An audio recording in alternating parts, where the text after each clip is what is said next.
And it is then going to come out in the news later that it's sterilizing everyone on the earth, and they're going to say it's an accident, and they're going to admit that it's jumping into other species of plants and insect and animal because they're mixing mammal and insect and other reptile genes into fish, into other mammals, into major food staples. And they knew from day one that they can make the desired change, but then it randomly then creates other mutations, and that they've suddenly got oak trees growing corn, out of their seed buds in the spring. I mean, it's just an absolute nightmare. They're polluting and destroying everything, and you're not going to hear one stinking environmental group ever talk about the real environmental holocaust and red-level emergency going on everywhere. No.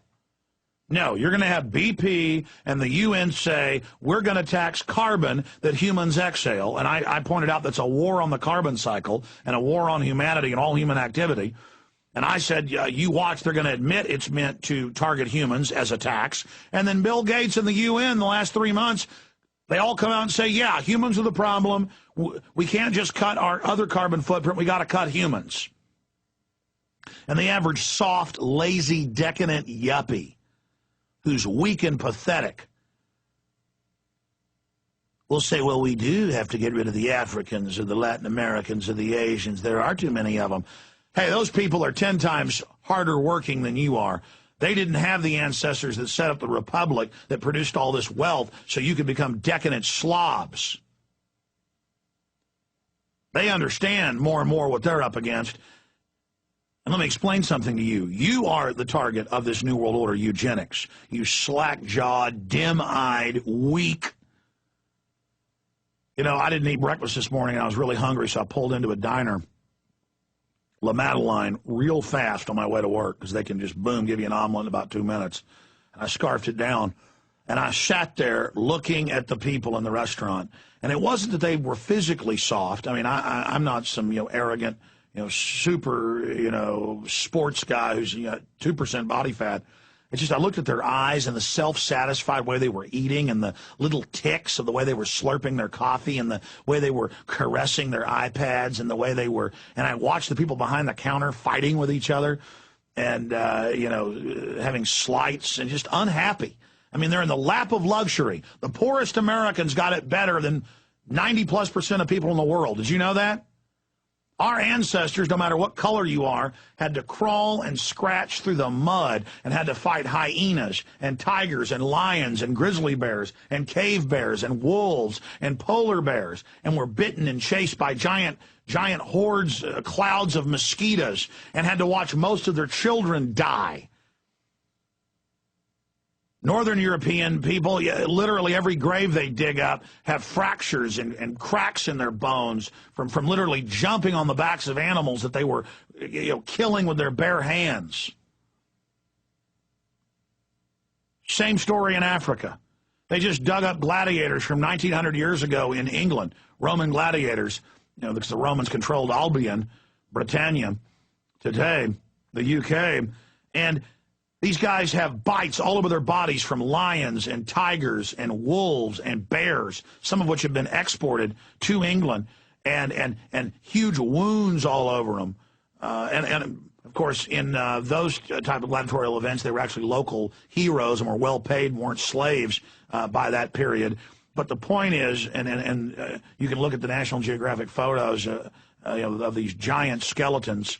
Imagine 1900 years ago when the average man was 5'3", the average height of these skeletons is 6'4", 6'5", some are almost 7 feet. I mean, that's who we are, okay, is vicious, powerful, intelligent, hardworking, dynamic people, not what we've become. Not what we've become. And I'm going to tell you, you look at the elites, you look at Queen Beatrix and the photos the London Guardian has of her at Bilderberg, and you look at these other elitists, they're a bunch of crazed-eyed, demonic control freaks who are soft and pathetic as well. Now, I told you I'd give you the big secret of the BP oil spill. We've got a full breakdown coming up in the next hour and a half at prisonplanet.com and Infowars.com. I've worked on it. Steve Watson's the main organizer of the article. So is Paul Watson, has contributed. It's going to boil down every facet, and it's going to be 6-7 pages long. So if you're lazy I'm talking to new listeners. You won't be able to understand the full scope of why we say evidence mounts that Gulf oil spill is false flag. I believe that's going to be the headline. Okay? If you want to be free, you're going to have to at least read a 7-page article. I'm not being condescending here. I have people call in all the time and send me letters asking me basic questions that I've answered thousands of times. Or asking me to write them a letter back telling them everything. Look, I can't tell you how to eat soup. I can't tell you how to change your diapers, folks, and I'm not trying to be mean here. I like good questions, too. It's just that we're so childlike, they tell us there isn't a world government when it's openly been set up and is unelected and criminal. The games are over, ladies and gentlemen. The world's always been a barbarous, dangerous place. Now it's just got a high-tech overlay, a soft, touchy-feely overlay, which makes it even more deadly. It's a creeping death. But I'll tell you what this oil spill is overall about. It's a political, global distraction from the stock market collapses worldwide and the debt bubble that's out of control. It serves a lot of purposes. And when the globalists do a cost-benefit analysis and decide that a false flag will help them on multi-fronts, they launch it. So I'm going to go over the different ways this helps the New World Order agenda. Then I'm going to get into the economy, and it is hardcore news. Basically, it's everything we've talked about on this show for a decade is now in the Wall Street Journal, MSNBC, and CNN, which means you better watch it. We'll be back. We are back live. Well, after Copenhagen, their big push to get a funding mechanism for world government was in deep trouble. As the Bilderberg Group was quoted as saying last week, we're about whipped. The public knows we're running a giant fraud, a giant scam.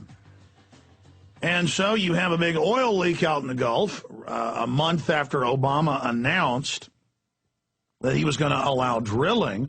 Oh, quite a reversal. Then he gives an award to the very oil rig that explodes mysteriously.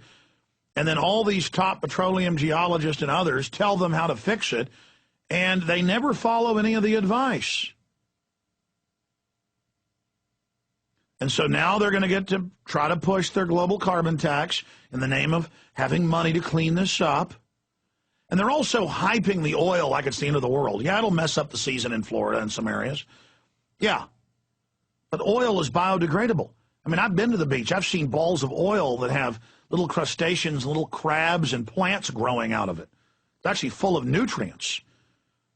Within a year, different biologists are on record saying that almost all the oil will be consumed. It's biodegradable. What is toxic? They've got the cleanup crews with all these poisonous, heavily refined chemicals dumping it into the oil on the seashores to dissolve it. That's what's killing most of the animals. You know, they show you an oily pelican. It's the government banning all fishing out there. When most areas don't have oil, they could do some spot testing and checking of the seafood. Some of it might be contaminated. They could demand that there be spot checks. But what's causing the economic destruction is that the government for a month has said no fishing in the Gulf of Mexico, in the areas that are affected. And they're blocking the media. We've seen even CBS News with all their power. Armed men in boats pull up and say, we're under orders from Halliburton, local police, and Coast Guard. Since when do they take the orders? Now, I know I haven't talked a lot about the spill in the last 40-plus days, and that's because I've been collating. I've been tracking. I've been researching. I've been constantly thinking about it. Day one, my gut told me it's probably an inside job.